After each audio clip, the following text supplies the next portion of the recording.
once again. It worked for him once. Why not do it once again? I don't see any harm in that. Yeah, not a bad idea. I wonder. I would love to see him be a little bit more aggressive this time, perhaps.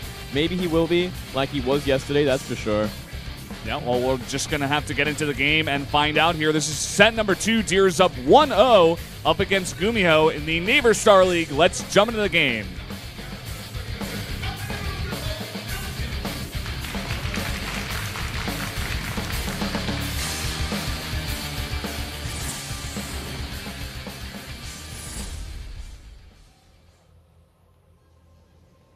Up at 1 o'clock, the red Protoss. He is up 1-0 so far from Samsung Galaxy Con. It is Deer.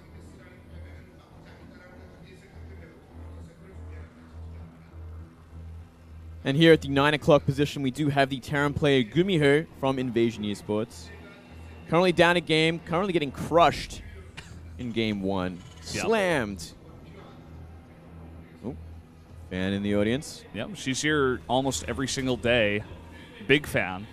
And I don't know, the tanks on King Sejong Station just did not work out for GuMiho. I feel like that was part of the reason. Like, a lot of his gas was going into tanks, whereas it could have been in going into, you know, possibly matching the upgrades of Deer. Yeah. You know, of course, if you are going up against a Protoss, the Protoss is going to be able to chrono boost out the upgrades a bit faster than you. But if you got double engineering bay running for a while, it is possible to keep up and not be that far behind. Yeah, well, when it's like 3-3 to 1-0, like, yeah, something went very wrong. And yeah, it really all hinged on that tank expedition down to behind the debris that just wasn't there anymore. So, and it's like Deer already had the army to deal with it. So yeah, there was really no hope for that kind of style to work. It's a nice gimmick, I guess you could say, in a way, or a nice style, but it can get kind of hard countered, just a little too hard. And it got hard countered in that match, actually. That was like one of the weakest attacks I've seen in a long time. Just got cleaned up so easily. But going into this game, right away we do see gas first out of GuMiho, which is something we do not see that often in TVP. And over on Deer's side, he got both of his gas, so he might be going for something tricky as well. Yeah, I would not be surprised if he does intend to do something a little more aggressive this game, whether it be a Stargate. We'll have to wait and see. Well, for now, in both of his gases, as I just saw, he's only got 2 guys in these scats, so it's actually not going to be that much more gas, just a little bit more. Makes it a little bit easier to transition right into tech after you get an expand, if that's what you want to do. Yeah, you don't want to cut your minerals too early on. It'll slow down your whole build, essentially. And you have enough gas for a Stargate if he wants one. No, it's going to be Stalker. And Mothership, much smarter, to be honest. You'd never see a Stargate that early because this map screams Reaper Scout more than anything else. Yeah, it does, but unfortunately here for GuMiho, he is not going to have that Scout, as he has decided to just go for a very fast drop, it seems. Would have minds. Yeah, he's going very, very aggressive, very early drop. This is about as fast as you can get it out. There we go. Gas first. There's the Stargate that I was thinking of, but right at the back of the main. Still not a too large of a flight path to the main base of GuMiho, though he'd probably much rather use it to detect the Widow Mines that'll be dropping in his main. Yeah. He's going to have to get that Scout down first, though, because as of now, he actually has no idea what GuMiho is doing. Mothership Core, it looks like, moving out on that map. But already 3 Marines in position at the bottom ramp at the natural. And he can move those in time to counter the positioning of that Mothership Core if it comes in. Yeah. Yeah, GuMiho really positioning his Widow Mine for any sort of Oracle play. We are seeing that Oracle go on the map. But I think, essentially, by the time the Oracle gets near the main base of GuMiho, he's going to be wanting to pick up that Widow Mine, put it in his Mothership. Sorry, in his Medivac. Not his Mothership, his Medivac. That would be sick, man. That'd be imbalanced, I wish you could do that. No, that'd be messed up. And then you might want to try and fly towards the Protoss. But he does have currently 2. And he does pick it up. So no longer does he have that Widow Mine. Yeah. For this Oracle, which can prove to be a bit of a problem. Doesn't look like Deer has any intention of turning around and using that Oracle to detect whatever's coming his way. Instead, he has the second one nearly finished. Let's see how much damage this Oracle gets done. I think Deer sees everything. He's like, okay, I can't get too close. And already a lot of damage done. Actually, 5 SCVs going down. That's going to skyrocket here, actually. Time Warp is used instead of the Photon Overcharge. Pretty interesting. But that, that Widow Mine, it gets picked up at the last second. It does. It gets killed by a probe, actually. And now the probe's off the line, but already 13 SCVs have gone down, and I'm not sure if GuMiho is going to be able to match that amount of damage. He is focusing down the Stalker that has popped out, and that's pretty much Deer's last hope, but it's going to be enough, it seems, especially with that Phoenix, Phoenix coming in here. Scare it off, and economic advantage for Deer, no doubt about that. 25 probes to 14 SCVs. It's huge. He's got his Nexus as well, whereas GuMiho's only making his now. So GuMiho is super far behind with this. Not quite getting the damage he wanted done. He got some damage done, but he just did not have the defense back at home. That Widow Mine just not in the correct position. Nice plays from Deer once again. Still looking pretty solid. Looks like he really has rallied behind his losses in recent times and wants to make a good go of it today. Yeah, man. This Protoss actually looks scary, to be honest. He is playing so well. Even sniping out that medevac now. May not even lose a single unit off of this if he does or that Stalker. That was such an important kill as well, like removing that sort of threat on the map, because there's another one coming through his main, so he would have got double-pronged drops, and that is just so much harder to deal with. And he just barely has enough energy here for that Photon Overcharge. He goes for it, the lift on the Widow Mine once again. We saw this out of Zalm the other day. It was very nicely done. Finishes the job with the Photon Overcharge. And now GuMiho, he's just looking for another place to drop, but I don't think it's going to work. Warp Gate is done, and your second medevac is going to go down. This Widow Mine is trying to get some damage down, but it gets lifted again. Beautiful. Absolutely perfect lift. Is he going to have enough DPS to get rid of it before it comes back down is the next question. It's planning. The probes, they get it. And the last Marine is going to go down as well. A third drop is on the way now. And, man, I don't know. GuMiho is just not finding damage with these drops. He's not. This Phoenix just hard-counted everything. And we have a second Phoenix as well. Runs into the Medivac. Deer turns it around. He doesn't have enough for a Photon Overcharge in the main base, but he is warping in a Stalker. 2 Phoenixes get a lot of damage done to that Medivac, but this time, another lift comes down here. Will pick up that Widow Mine, and even just a Zealot and a Stalker should be enough here to clean this up pretty nicely. The Phoenix is going to kill that Medivac on the way out. Oh, wow. Just everything. I think Deer lost a Zealot in that fight. I think that's what he lost, whereas GuMiho lost the entire thing, as you were saying. 46 probes to 27 SCVs at this point. Level 1 armor is being upgraded. 2 more racks being added for GuMiho. He's trying to get his production online, and he is going for his next drop. Is this drop number 4 or 5, Valdez? I can't remember. I think this is number 4, but that's still a very heavy number of drops, especially when they're not getting much damage done. But this time, Deer not quite in the same position. Widow Mine is going to come down. Is it going to get a shot off? It is only on 1. No, he's going to unburrow. And it's going to re-burrow over here. But now that the Observer is in place, should be just fine. Only gets 1 kill. Now some Marines trying to come in at the natural. They are getting some damage done here. 4. And he's going to pick up and leave. Okay. It's a little bit boost. A little bit better. Boost away. Man, even boost doesn't work against Phoenix. And Phoenix should be able to lift them all up and kill them. Wow. Okay. Oh. Ooh. Doesn't have enough for the last one. This is just very consistent dropping out of GuMiho. Yeah. We aren't seeing any more Phoenix added, so I was going to wonder if we actually are going to see perhaps Phoenix Colossi. But he is adding the Colossus now. Just 1 with Thermal.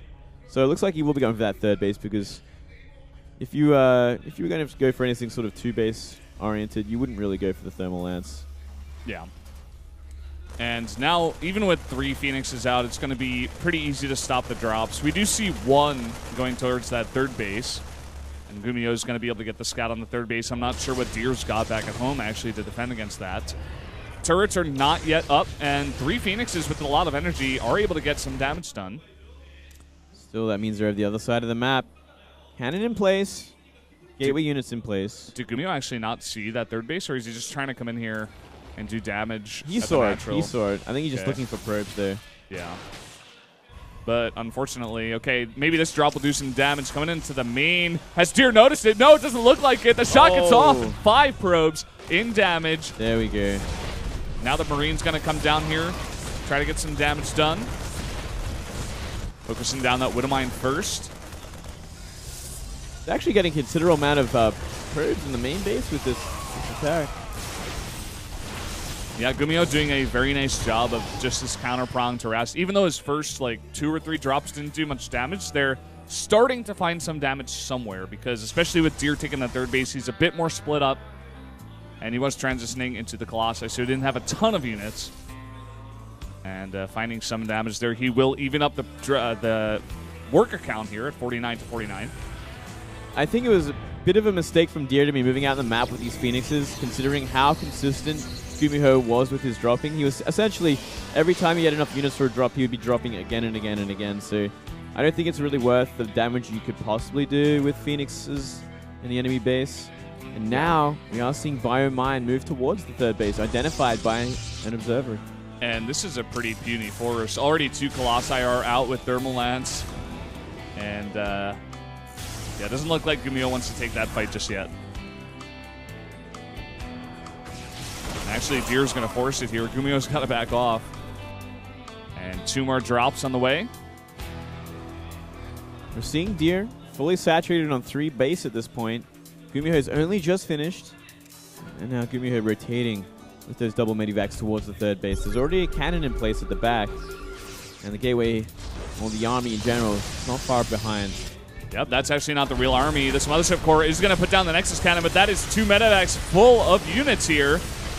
Widowmine is going to go down. How's the shot? It's decent. Getting 2 probes and a third one there with that second Widowmine. Going to drop on the edge over here, as well as coming in at the third base. But as you were saying, that cannon is back there. He's going to try to focus that down. Yeah, not too hard with that many bio. At the same time, the main drop got fended off. Now the third does as well. And this is like the strong suit of GuMiho that I was talking to you about a little bit earlier, Valdez. He's just so good with this constant multi-prong drops, multi-prong harassment, just constantly going on the map. Yeah, man. Unfortunately, Deer with those 3 Phoenixes is able to clean that up. Uh-oh! A huge amount of damage done there. I think a couple of sentries as well as a Stalker going down. That was huge. Wow. And once again, GuMiho coming into the main. And the Mothership Core does not have enough energy here for that Nexus Cannon. An Immortal pops out. That's going to help in the defense, as well as some Zealots that get warped in. Phoenix is coming back. They lift up that Widowmine. And should have enough to kind of clean up. Could see another drop into the third base sometime soon if GuMiho wanted to. Bio staying alive just for a little bit longer. Gets the Mothership Core as well. I think you just got to keep those Phoenix on patrol in the main base or something, because they should not be getting in and again and again. Here we go. Another drop of the third. Unfortunately, with a lot of gateways powered now, he's going to be able to warp in enough units. And the question remains now, is Deer's army too strong after all that harass? Because GuMiho is doing a lot of economic damage, but he doesn't have the biggest army count. Oh, the Vikings. He needs these Vikings. He can't be afford to losing to sentries and a Stalker. His Viking count is so low at this moment. 3 in general. 3 in total. But at the same time, Deer doesn't have much in the air. Where are those Phoenixes? I think he's only got 2 now. Needs to warp in some Stalkers possibly to deal with that. Oh, and uh-oh. Medevac getting caught out here, full of units. It does survive for now, 10 health. Phoenixes, they're coming. Just got to drop out of the Medevac. Oh, no. Oh. Same time, a drop is going to the main base. 3 Medivacs full. No feedbacks yet. Here they come. No, they don't. No feedbacks, and a lot of Zealots do get warped in, but like you were saying, that is 3. And look at this. A lot of Vikings able to catch out 1 Colossus here. Oh, and still this drop hasn't been dealt with in the main. Okay, a Storm comes out. Should be enough, as well as some feedbacks here. The Vikings, though, they're getting so much damage done to these Colossi. There's no protection. He just reset the Colossus count with 6 Vikings in an awkward position over a cliff.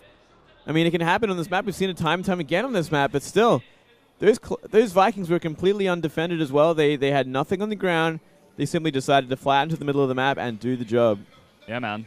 GuMiho is somehow finding a way right now to get some damage done. It is actually ridiculous. And while this is all happening, he's dropping a mine into the third base. Does get detected. Stays alive for now. For now, he's trying to get out of range, it looks like, of the cannon's detection. And he does. And now Deer is pushing out once again on the map. I don't see any High Templars in this mix.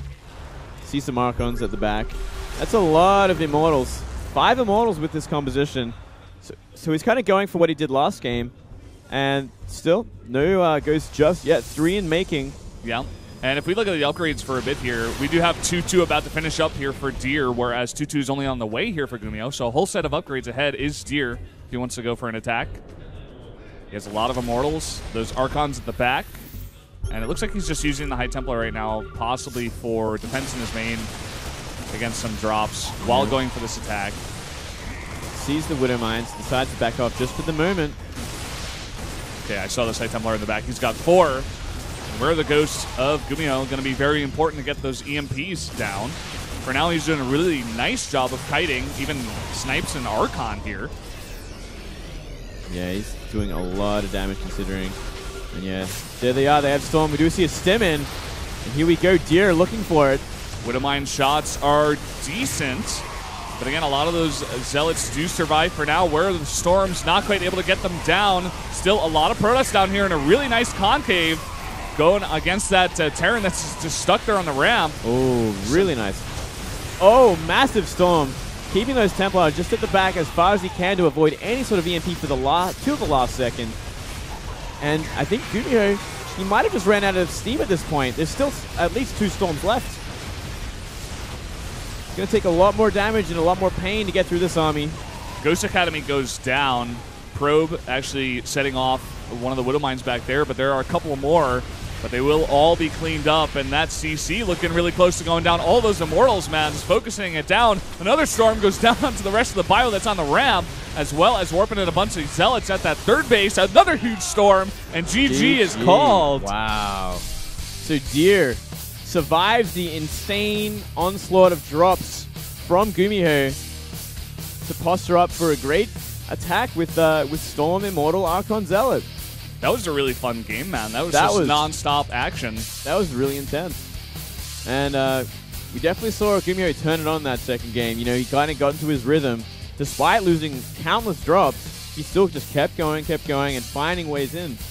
Yeah, a really, really fun game. But as we kind of expected, Deer does get out here into the winner's match. GuMiho will go down. And our second matchup is going to be Rogue versus Myungshik. Myungshik was able to cheese out Rogue in Pro League one time with the 6-gate Oracle all in on 2 base. And in my opinion, I don't think that's going to happen again. No, I think Rogue will be much more prepared this time, much more cautious of the cheesy style that Myungshik has. And yeah, I'm definitely favoring Rogue to win this one as well. And yeah, he should be ready for revenge, I think. Yeah, man. And the winner of that one is going to go up against Deer.